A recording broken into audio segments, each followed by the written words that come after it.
I honestly thought about doing a proper retrospective with good editing and like meaningful content that's worth rewatching, but without much of the experience that I know of how to do it, and also I just want to get more of raw thoughts out there. I'm just gonna do it this way, where I'll just play through the game. I'm gonna be doing a lot of stopping, a lot of admiring the design decisions, the animations, the sounds that are just in here, because this game, Sonic Spinball, is something that I've really enjoyed in my childhood, and I really wished that there was something else like this nowadays. There may be, it just may be way under the radar and very niche.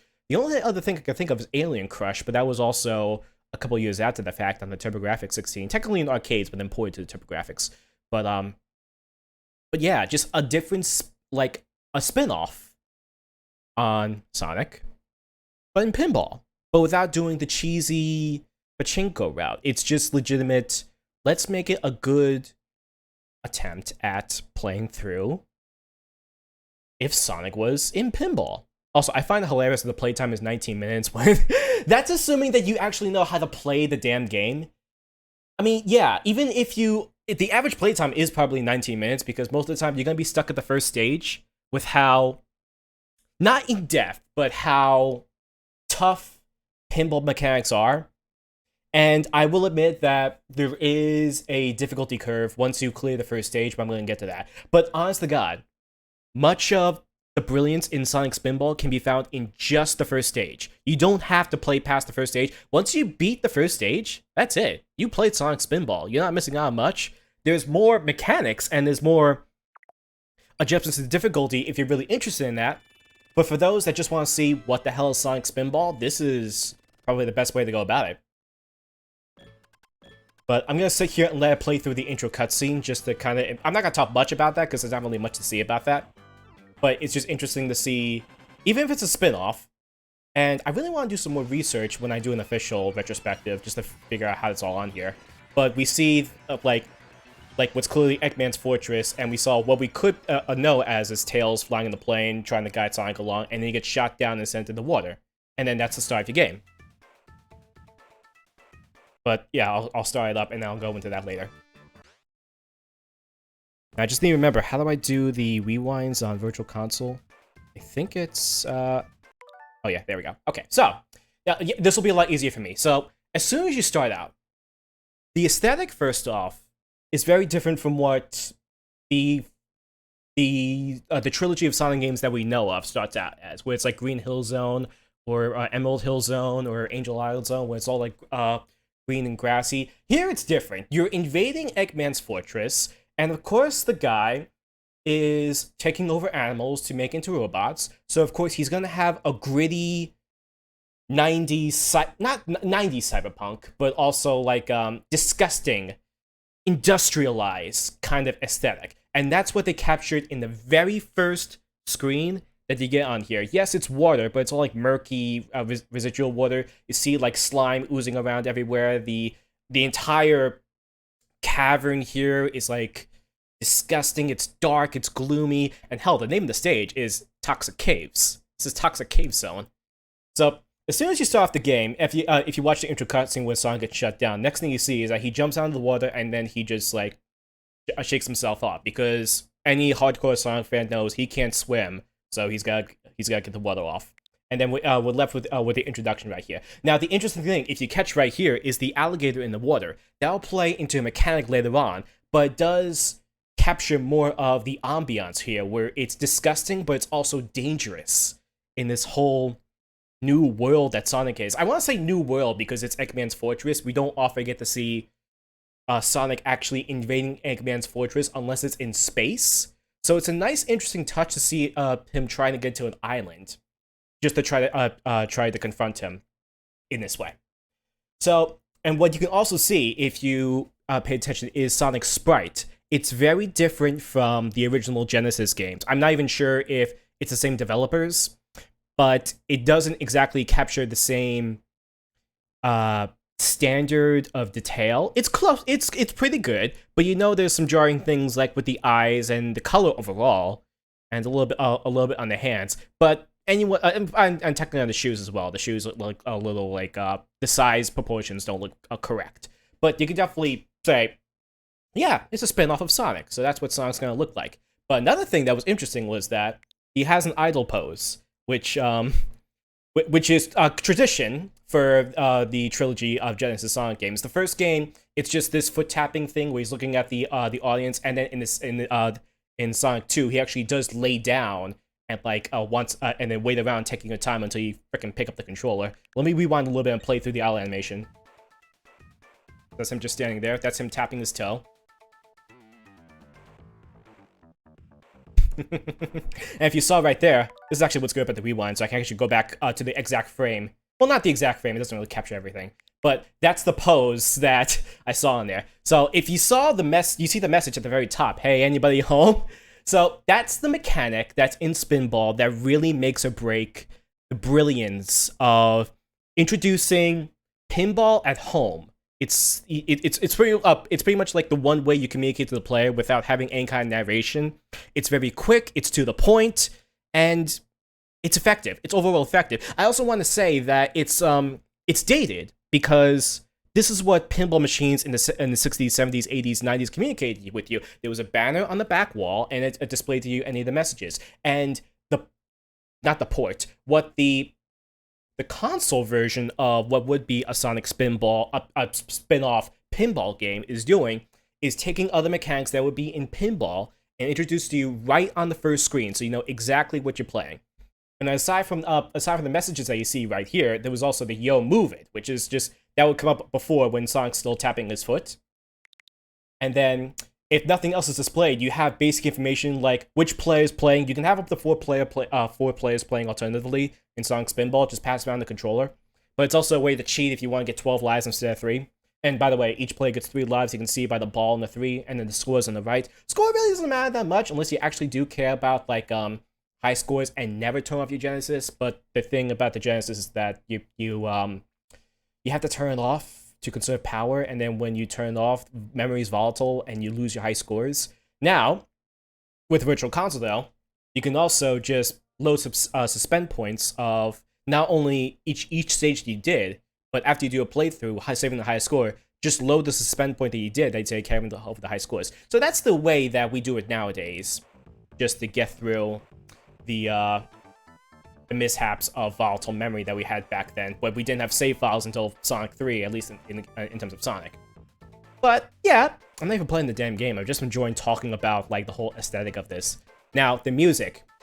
This is something that was very odd because Sonic games have always had the best album or pickings of good music on the Genesis, because Genesis has this twang. It's a very basic sound chip that's inside the Genesis. So trying to make music off of something that has good graphic, at the time of the mid-90s, good graphic fidelity was very hard to do with the limited hardware that you had on here. But I still think they did a great job with the songs that are playing right now, the range of tones that are possible to emote on here. But for this stage especially, it's also building to the aesthetic, where it's a bit like a EDM rock and roll kind of thing, but it's also trying to give off the vibe that what you're in is a disgusting, toxic island fortress of Eggman. Okay, aesthetics aside, let's get up. I'm just also gonna peek up and down. You can see some of Sonic's other sprites. I can't peek down because there's nothing to look down at. You can see what's right there. So you have some minimal control over Sonic. You're not gonna have a lot, not like the original Genesis games. I'll move it. But I just want to go through a little bit of how it feels like to control Sonic. So right off the bat, Sonic does have a walking animation, or a running animation, as you say. I'm trying to... there's not really much of a wind-up to it. Well, it's there, but it's not really as fine-tuned as it would be. But it doesn't need to be, because the only point of this is just that when Sonic's not in the pinball machine, he needs a way to get around. And I just think that they have a good job of, like, taking advantage of what they have already done with the animations, toning it down a bit just to make it work and make it functional. Now his jump, you can't really see much because it gets that high, but you can kind of see there's a big wind up to the jump. Like he does a little crouch pose and then he goes into the jump with a unique sound. It's not the iconic Genesis sound. It's almost subtle.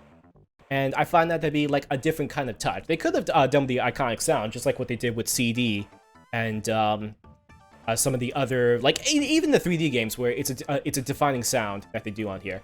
But also I've noticed just now is that I'm trying to run and jump, and Sonic can't do that. Now he can do that because as soon as you press the jump button, he always goes into the jump squat. So for anyone having trouble with controlling Sonic in Spinball, just keep this in mind. You can't actually.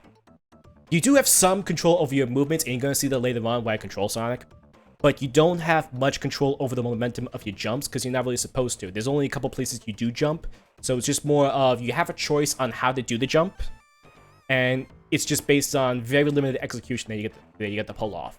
So it does like feel stiff trying to do this more over. I'm also trying to press down, so as soon as you press down to go into the crouch, Sonic just stays right there. So he has no spinning mechanics when he's on the field. The only purpose of these controls and these animations are just to get Sonic from place to place when he's not in the machine. Now, what else is here? Let me go over here. I hold down and press the jump button. Oh, let me get here. He does have a spin dash. Now, aside from the look of how it's like peeling out like a car tire, it is vastly different. Now, of course, just like with the running cycle, because he doesn't have a proper running animation, it's not as really toned.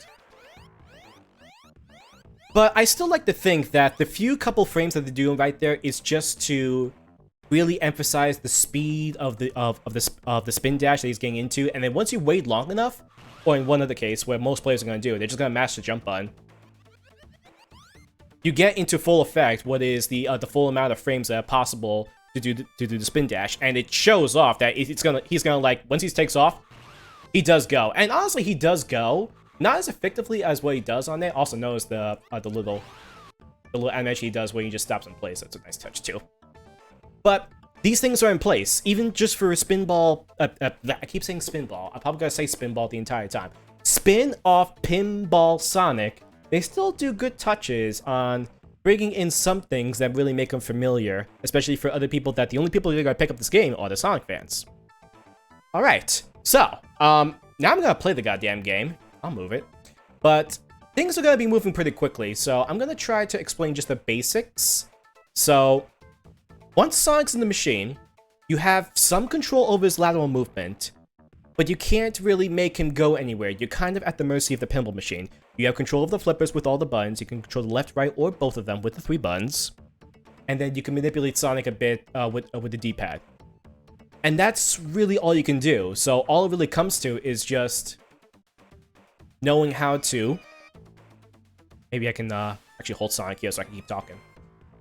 Knowing how to control Sonic is what's important. Now, one other thing I wanted to talk about was what happens when the ball, or Sonic in this case, since Sonic is the ball in the game, the ball goes to the flippers, it should be a game over. It's just like that in every single other pinball game.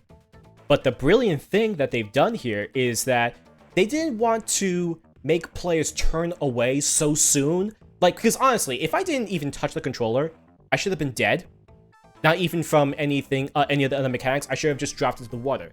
But what the devs decided to do were 2 things. One was to put a permanent pedestal right between the flippers. This is something that you're never going to see in the pinball game. Like, maybe you'll see a plunger, but usually the plunger will go away after a little bit of time, or maybe it's based off of like a hydraulic pressure if it's based off those old ones. But in this case, the pedestal's always there, so that way even if you fall through, there's a chance that Sonic will land on it, but it's not something to abuse, because there is a looming threat. Now, even if you don't know what Sonic game to play, what happens there, as you can hear and see, is a jump scare. It's like you have this whole little music track that plays, that interrupts the music, it catches your attention, and then as soon as that happens, you see this giant goddamn gaping monster with big mouth coming out of the water, ready to chomp on you. And then what do you do but just press buttons? But the great thing about Sonic is that any of the buttons that you do press, as long as he's standing and not in the pinball machine, can jump. So it helps get people excited. It helps them get in, because it's like, even if you suck at the game and it's like, oh, you just keep falling down to here, well, there's your chance. Get up, and there you're back in pinball. You're back and playing the game. It's something that I really like that they decided to do for a pinball game. They didn't have to. They could have done it as swiftly as possible. Just like keep punching the newcomer in the face, taking away all the lives and their time. Especially if it was in the arcades, just keep taking all your coins and stuff. So that's just the one design choice that I see right here. I want to see this more in pinball games, but I don't see it anymore. They try to do more traditional stuff now instead of like reinventing ways on how to get people hooked into the game. Give them a good 15-20 minutes of playtime. Anyway, so yeah, the pedestal is probably like the one most design decision that I've always been fond about. That's all I wanted to talk about. How about I just play the goddamn game? Alright, so yeah, Sonic is the ball. I'm using the flippers to go around there. The cluck's up there. I'll talk about the cluck in a little bit. So I'm not even touching much of the controller, but you can kind of see that as long as Sonic is in the right place, he'll just pop around as if he's jumping on the enemies like he usually does in his platforming games and just like go to town. Attack anything that's on there, hit any switches that he might need to hit later on. Like, you see the switch up here, and you see the message on the top of the screen, hit the targets. You don't know what targets are hit, but you can just kind of glean where it's like, well, it's either these badniks or these worms that they say you got a bag or something like that, but there was also something on the top right here. I already got it because the game kind of did itself. But that's just like, there's really nothing to glean. You don't really know what to do, but at the same time, you're not in full control. So you just can just kind of let the game play itself and help Sonic out when he gets near the flippers. And that's really your whole responsibility. That's pinball in a nutshell, by the way. You're just helping the ball do its own thing. But if you pay enough attention to the top bar, when it's flashing across the screen, it'll give you messages at times when things happen. And you're going to see this thing pop up a lot. So it's a very good way to convey information to the player on what the hell is actually going on. Like right there, it just told me to jump. Even if I didn't know how to jump, I just pressed something, and then I jumped. Now look at this, too, when I can do it. Like I said, I'm at the mercy of the pinball. I'll get it up there later. So. But the sound effects also, they're so like... I don't think there are any sound effects like this. They're all unique to this game, which I really like. So even if you never played Sonic before, you can still kind of appreciate the aesthetic going on here. Now look at this. A whole nother song plays right here because you think you've done something, or maybe the game did something for you. Then like a whole nother event plays while the game's freezing, and a message plays on the screen that says, "Get the emerald." So now you know you did something that involved those switches that I was warning you about before, and that's how it got you to where you need to go. Because like the thing with pinball is that much of the time when you go into a new table, you don't know what the hell is going on up here. What are these things doing right here? The only thing that you do know is that sounds are made whenever you do some stuff, and then sometimes you get messages on the information bar at the very top.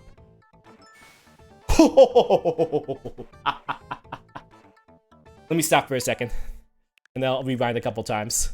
So yeah. So, some other things that are nice are that the limited screen size that you have on a console game does make pinball a challenge, but they do have a moving camera following Sonic around as best as it can to catch up. Now, it's doing a pretty good job to considering the scrolling that's got to do horizontally and vertically, which is a challenge. I know it was on the old Nintendos, but I guess in the Genesis, they've already figured things out. And not to mention, they kind of did do that already with the first Sonic game. So I didn't really need to think that was a challenge. But you see these other mechanics right here, and as a first-time player, you really don't know what it is until you play through it enough times. Now, the one way that this game reinforces how you learn the mechanics is by repetition. This isn't going to be the first time I'm going up to this specific area right here with the 0 and the circle. I realize I go around it, the worms appear, I bang them, but a number, goes up as I circle around it. So I can only think, is it a timer? Is it a counter? Is it something like that? But I know that as long as the stage is like this, I can't really do anything. I'm kind of stuck here in this one area with the tube and the little area right here, and what looks like a drawbridge is pointing to the right. Do I go right there, or is that something that I need to be on the right there for? I'm not sure. But all I know is that I can only just help Sonic out with the flippers because that's all that I have full control over.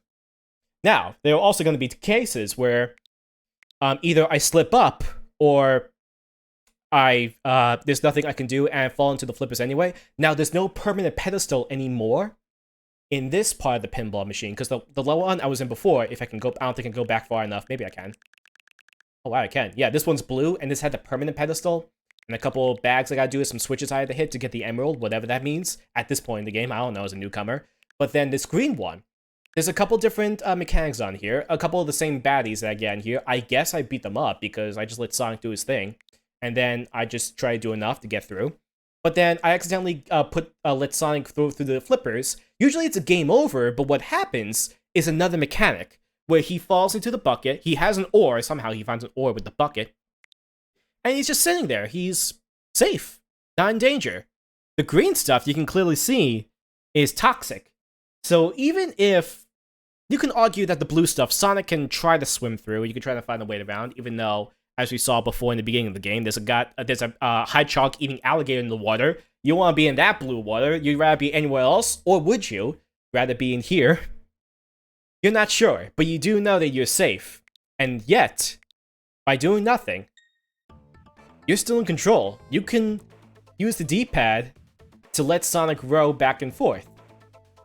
If you just, like, take the time and realize some things. Much of the time, people are gonna panic. Like, once again here, they'll just jump and try to get back onto the flippers, and it's a perfectly reasonable way to do. But if you explore, especially when considering to this point, you have to hit the switches to drain the slime. The screen's still scrolling. Where else can Sonic go? There's another thing up here, and isn't that the emerald? Can I jump? I can jump. Can I move while I jump? Well, kinda, but it's enough! And I get the thing. And that's how you know that you have an objective. Get the blue emeralds. Also jump. So now, within, like, I want to say, I kept pausing the game, but I want to say, within the first 10 minutes of gameplay, every player should know what's the objective of this pinball spin-off thing that I'm playing with Sonic. It's to get the emeralds. Okay, I want to stop right here because I'm going a little too fast. So the objective is get the emeralds. You don't know how to get the emeralds, but you can kind of tell that it's like a puzzle. You try to find different ways, like the two switches right here. You don't know about that before, but the pinball mechanics do their thing, and then if they happen to come up there with the information displayed on you, you can figure it out rather quickly. And so you have this general sense of purpose playing through pinball. It's not just about, like, oh, you play long enough to get through a high score. No, you're getting the emeralds, and you learn that one way to get the emerald is to go for switches. So if you see any of the switches right here, there's one on the left here, and then there was one right here that I just fell through. It's something, and music played when I got in here, but I wonder if this is some other thing that can go on there. But the message that's displayed on the top is raising the rail bridge, and then once I'm done, go for the cart. Now, I don't know where this cart is, and I don't know what this cart does, but I do know that those targets may have something to do with it, so I'll try aiming for those as best I can. But every now and then I'll go right in here, and you see right here, the timer just went back up. Not the timer, the counter, but that wheelie thing on the middle right there. So as I play through and try to figure things out, I'm learning the mechanics of the game, and I'm learning each of the mechanics of how I can get through and do my objective ultimately. Now here's another cool thing. As soon as the 3 hit, as soon as the 3 popped up, there was a message that said that the entrance is broken or entrance is open. And then you see the door that was on the left right here fly off. And then that just gives you a whole nother avenue of a place to go. With that counter on 3, that already tells you, oh, I just had to loop around that thing 3 times because the counter went up every time I looped around it. And the 3rd time, now the door is broken off. Maybe I can get there now. And look at that. One other cool thing I want to show, it's a little hard to do with the frame. Hopefully I get this again. Yeah. A whole nother animation for Sonic. Where he's just like, oh, I like that little squash right there. So I don't think there's any other animation for that where Sonic can just, like, immediately grab onto the ledge. That's, I think, a unique touch that they did just for this game. But it's so helpful because it helps give control away from you, but also meaningful pizzazz and functional pizzazz to Sonic. It gives him a lot of characters, despite how the model may not be as interesting as it was perfectly defined in his other games. I mean, it's a spin-off after all. But the fact that they add this nice touch where he can just like grab onto a ledge if he feels that he can and get himself back up to a platform, and then you're in control at this point. I can still move around and jump if I need to, which is great because if I look up, there's some other places I can go. There's this other flipper I can control, assuming that Sonic is in the air as a ball, but I can use that. And then the message appeared on the screen up there was, sorry, you need 2 more emeralds. So now you know, oh, this is another pinball area, but it's like somewhere really high up. And I just need to get there, but all I know is that I need the emeralds, so let's go find them. But now that I'm here, you're kind of at the mercy, and then you go in here. Move it, it tells you. And it gives you arrows. The only thing you can do here is just press the D-pad, and then it's like, oh, let's move somewhere, I guess? Hang on, Sonic, and then he just does his own thing. So a lot of things happen right there. So the first thing that happens is that Sonic starts moving, he goes down the track, you barely see the track, this track does scroll down with you, and then, with a whistle sound effect, which was very cartoony, which is fine. Sonic is a cartoon after all. And then the next message that appears on there when you get transported into the other pinball machine as your cart goes flying off into obscurity, pull switch first.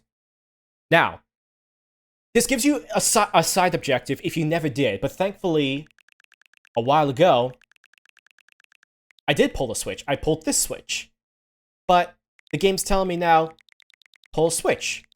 But I'm in this pinball area now, and it looks like it's mirrored to the other one. So that already conveys to you, well, I didn't get where I was supposed to go, I don't think. But the game told me to pull a switch. I pulled a switch. Is there another switch? That's gotta be the only thing. So this is the information that's conveyed to the player as quickly as and as effectively as possible. All in the spirit of the pinball. And as you keep playing on here, you actually do see, yes, it's mirrored. And the barrels up on here, it's just like with the loops. It's another mechanic where it's like, oh, I can get up there, but I'm kind of doing something, but I can see that things are moving away as I get up there. So maybe if I try it again, with my elite pinball skills, somehow. Well, in this case, I got a clear entrance and I can go back up here. So now, if you're clever, you can actually see I didn't hit the switch.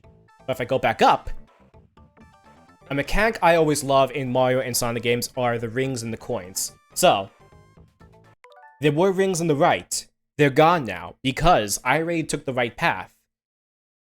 And knowing that I did something before, at this exact opportunity, and led to something where I had to do something first, but I did do something else, so this time why don't I try something else? And the rings reinforce that. The rings on the left are the path that I did not take. That's something else I can try. But this is not exclusive to Spinball, this is just something that I always like in any kind of video game where there's a trail of trinkets or something that's left on there. You leave those in place so that, especially when you have a choice and you end up doing this over and over, you need to be able to revisit it and have the game remind you, hey, you went to the right here, but there's some other stuff over here. Why don't you try this way instead? And so you do. And then look at that. You're moving down further. You still have the whistle, but you snag an emerald. You did the next objective. Without much control either. And now here we are back in the middle of the sewers. Right back at the start of the game. But what's interesting, also, is the choice you have. You can go left, or you can go right. Now, if you are clever enough to realize, you realize that the right is familiar territory. It's the very beginning of the game. But what's the left? I have no idea. Let's just spin dash over. And you can just have fun. Getting back to where you need to get the objective, which is a very nice touch. Now, if you're trying to do some 100% completion things, you actually do want to take the right path, but I'm not going to do that right here. This is just for a first-time playthrough, admiring the design of the game. Now, interestingly, I got back up here, so let's try that other path up here. So now, at this point, I need one more emerald. I can only imagine it's somewhere similar to where I found it last. Left worked last time. But what happens when I just hold down the C button? Oh. A detour. Interesting how you could just try some things, and then you get different results. This is the curiosity that comes with the player. As long as they go through curiosity, the boss room is open, all emeralds collected, you're all set. And all that information is just conveyed to you, and players are able to react to it with the amount of control, either the control that they do have, despite the limited amount of control, because pinball mercy. So. But some other touches I do want to touch up on just to see, just to show. You can see the circles in the background, the arrows. Now, as the screen scrolls down, you're not going to be able to see much above you. But even if you don't have a lot of pinball skill, and this is true for most pinball games, any kind of trail gives you a guide as to how you maneuver Sonic around with flippers, even if you've never done it before, even if you've never played a Sonic game before or never played a video game before. All you gotta do with pinball is just find the flipper you want to put Sonic on, and with good timing and positioning, flick them, and then aim for the arrows that you see in the background. And that's all you do. But it's just additional subtle information that's just conveyed on the back right there. But one other thing I also want to touch up on is the monotony that can come through. But the wonderful thing, another mechanic that they did on here, if I can show it off, is that cluck alert. So now cluck alert. It was a little hard to tell right here, but from this frame right here, you can see better. Sonic's moving up and he's gonna fall down.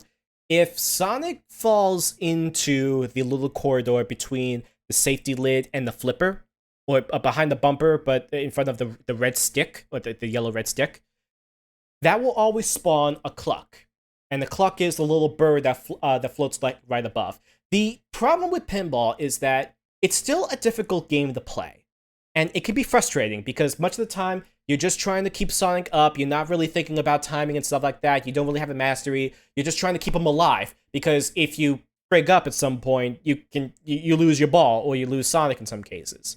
But what clucks do is it adds another sense of randomness to help deviate from the monotony that happens in pinball when you're still in the middle of struggling. Because much of the time, what's going to happen is that either you don't get to where you need to go and you kind of go all over the place, or you do the same things over and over again. You happen to flick Sonic at the right place, and you get him in the exact angle that you had done before, but you don't want him to, and you're trying to learn.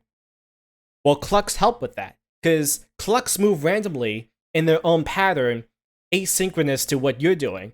So the chance is that you'll hit the cluck, and that will divert your course. It'll act as a bumper, a moving bumper that's in the middle of the game, and get you someplace else. Also, take a look at that. I hope this frame captures it. There we go, that's nice. So, Sonic's pose right here suggests that he's in friggin' danger. Now, the thing is, if you don't have the safety lids open, the lid that Sonic is going into, if that lid wasn't open, actually he would be in very big danger.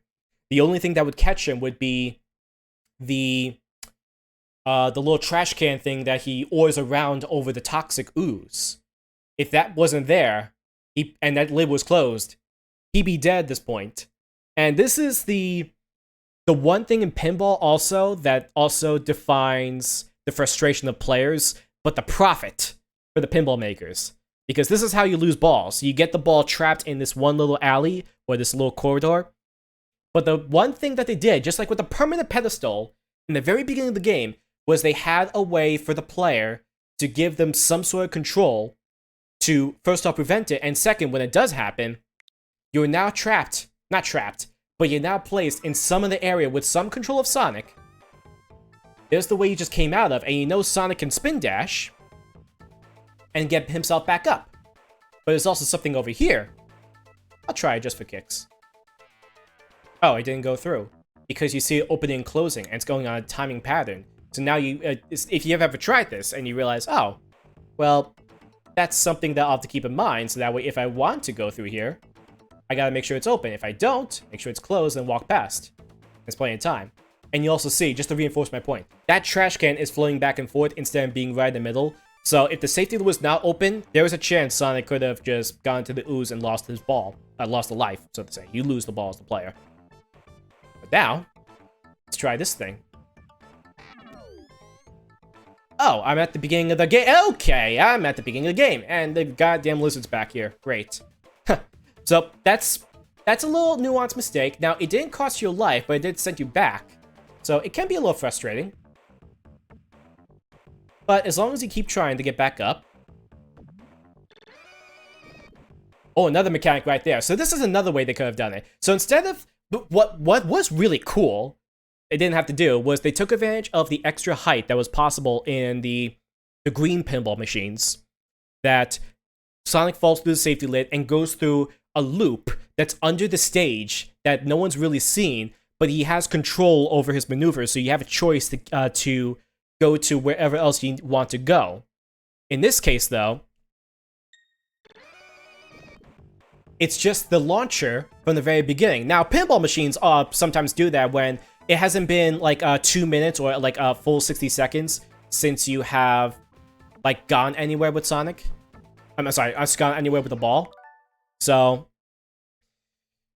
it does that as a mercy, just to help you get back into the game and try again, and hopefully get a little more time into your round. Now, as you just saw, Sonic's in this position right here. The cluck, the bird that's right in the middle, just popped up right here. So that further confirms the mechanic how that works. But how it works, though, is that in case if you're frustrated trying to get through, there is a degree of randomness that can help you either divert the course or change something up so that you have a better chance of getting where you want to go. So right here, I'm just having fun trying to, like, move Sonic around here. And the switches, hitting the clucks every now and then. There we go, back in the sewer. Now, if you recall... Oh, there we go, I'm raising the rail bridge anyway. I don't think I need to do that anymore, but it's still good to do now. Now, something else, if you recall, is that the actual objective on where I need to go is further up above me. There was a message telling me that I needed more emeralds before I got into, like, the very most top of the pinball machine. So now I have an objective where to go, now getting all the emeralds, and I know that a boss room is open somewhere, so that must be the boss of this game. To think that this game would actually have bosses, it's goddamn pinball. Let's go see it. Destroy Scorpius. Ah. Now, something that I do want to point out that they're not ever going to do, I don't think they do often in the later stages of this game. This is why I say everyone should play the first stage of Sonic Spinball, because it's such a wonderful experience. Not wonderful, it's a great experience. I want to say wonderful. There's nothing too wonderful about Spinball, honestly. It's just great. So, this is the mercy rule that I was just talking about. In this case, I really had nowhere else to go, and I ended up being into the safety lid, but it's closed, so I didn't have anything that could save me. But something that's in there is the little slime in the middle, and that happens to launch me back up into the pinball machine, and then I can resume. So it's an extra mercy rule that helps me get back into the swing of things. In this case, a fight. Whatever this fight is, I'm just gonna let Sonic get up there and let him doing his thing. Quick, jump inside, the message says. Okay, I'll just jump inside. Oh, I don't think I can. I see ARG messages. He must have taken things. It's the message said going anywhere. That means I shouldn't be down here. I need to be up there. So let's get Sonic up there. Mercy rule, thank you. Moving up. So now I know that shortcut for later would help me get back up. Okay, now what if I try spin dash? Oh, maybe I can wait. Maybe? Maybe not. Just gonna do some damage on his tail. There we go, I'm inside. And now Sonic's just doing his own thing. I'm not touching the controller, so this is a kind of like a... It's either interesting or a cathartic experience where the game just kind of like does its thing, and then you have some bit of control over like trying to finish him off and stuff. So there's always that. If I can actually jump. Come on, Sonic, get up there. I wonder if I think the cluck also appears in the boss stage too, because it helps break up the monotony. Got him. Level completed. And at this point, that is all you need to know about Sonic Spinball. That's the greatness that I appreciate of this game. Very quick experience, but so much happens in such a good way that just feels good. And it's freaking pinball. It's spin-off pinball. Whoever thought of this, too? Oh, now, last thing I want to go over is this stage. So I believe this happens every single... In my experience, this has happened every single time I beat the level. Maybe some people never seen this before. Maybe there's something you gotta do, but most of the time, with the magic of pinball, it ends up doing it anyway. But you get sent to this bonus stage, and just from the aesthetic right here, it's completely different from what you were just playing before. First off, Sonic is not the ball. You see Sonic on the left and right side, but you also see two hands in the bottom corners, which suggests you're in first-person view right now. And if you have any good, any memories of pinball, you can kind of see the aesthetic of what is traditional pinball. It has like standard bumpers, standard flippers, and a big area where the ball can just fall right through. So let's let you know you're dealing with the hardcore stuff right now. But also, because you're in first person and because you know in hardcore pinball machines also have glass, and you can see the mirrored Sonics. So this can only be that you're in control of Sonic in a hardcore pinball machine with Eggman as an obstacle in the middle, and just like with the just like what I was saying before, with how pinball machines are made and how they're controlled, you have messages on a big screen in the very back telling you exactly what's happening. Trapped alive. Free them. Ball 1. Ready? And that's it. That's all that you know. But you're also playing pinball, so the only thing you do know is that you just gotta let the machine do its work, help it get up there, up to wherever it needs, either hit Eggman or hit the things, or swirl around the things, do circles, you don't know, but you just gotta play it. The animations that Eggman goes through when you hit them. Very cartoony, really love that feel. Slamming it down. A whole bunch of different messages right there. So one other thing I also want to show off, I can get the right frame, I don't know if I can, but there. So, this is a good way for any game to give feedback to the player without health bars and hearts and arbitrary things. It's just animations. You can see the shocks and the change in silhouette of the little capsules. And the skulls on there, that shows you that someone's alive, maybe being electrocuted. You don't know if you're hurting them until you break it open and someone gets freed. And you completed part of your objective, free them. You freed someone, so you just keep going. And then you have other things that you gotta tackle down. But a good feedback to the player on health that's going on there is the speed of animation.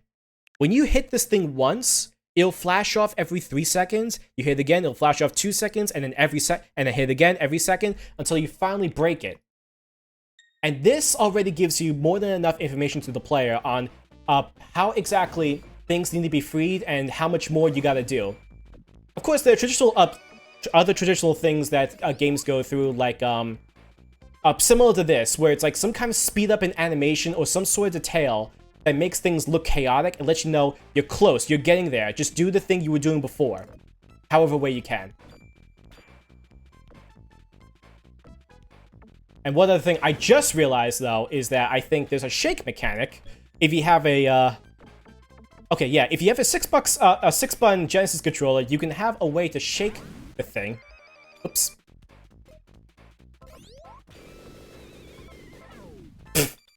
Apparently I'm not good. Honestly, I didn't even press a button. It just happened to spawn right there at the exact time. Okay.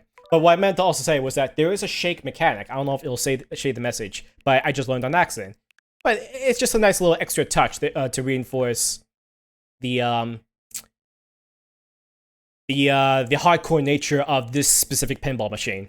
So it really goes to show that whoever developed this really knew, one, how to make authentic pinball work as best as they can on the Genesis too, because this game has problems. I have tweeted a couple videos where the physics that Sonic goes through can be confusing whenever you're moving at high speeds, and it's really hard to tell if it's a problem with the programming or if it's just the limitations of the hardware.